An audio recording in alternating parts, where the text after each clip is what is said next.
Okay, so now into working on some very basic positioning.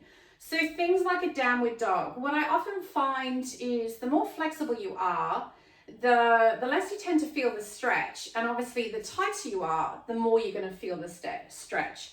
So no matter what position you're in, you always want to think about if you have tension or tightness through the back of the legs and lower back, you want to just soften the knees. So whether it's in a squat position, a downward dog position, you want to make sure you take that tension out and you'll decide how much tension you release. So if you have long hamstrings, are really flexible, you obviously want to think about straightening and lengthening a little bit. So if we come down into our downward dog position, a couple of ways to come down. You can come down from a knee position and lift yourself up. Or you can come from a standing position. Some people like to do into a forward fold and then walk yourself down straight into a downward dog. Now, a couple of things.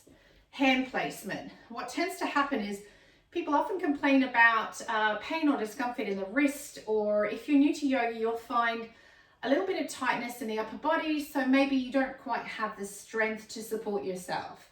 So like with everything, there should always be modifications and adaptations, but finger placement and hand placement is quite important. So when you come down to the mat, you want to think about spreading your fingers out on the mat. And then you want to think about connecting the entire hand, palm and finger on the mat. So what I always say is emphasize the connection with the mat on the top of the knuckles, the top of the fingers, and make sure that your palm is completely flat on the mat. And then that should lighten the weight and pressure on the heel of the hand. What tends to happen, if you have a slightly rounded hand here, you're going to put the weight here on the wrist. So you want to have that flat hand, spread the fingers out.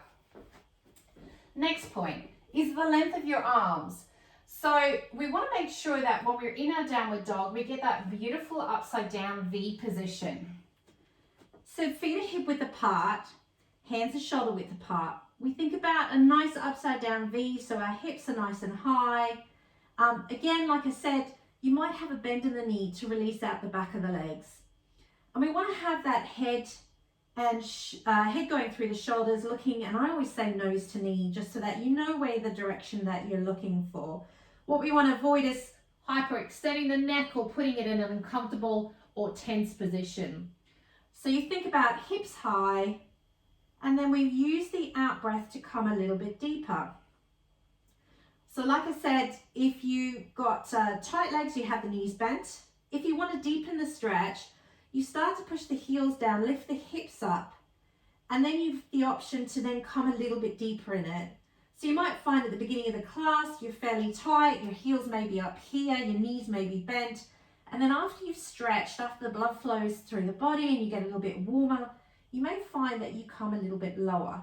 But really don't worry about where the heels are and where the hips are. Just think about, am I in a comfortable deep stretch? Again, this is quite tough for a lot of people because there's a lot of weight bearing, so just take it at a pace that suits you. So this is downward dog, and then you can bring the knees down or transition into the next position. Hope that was helpful.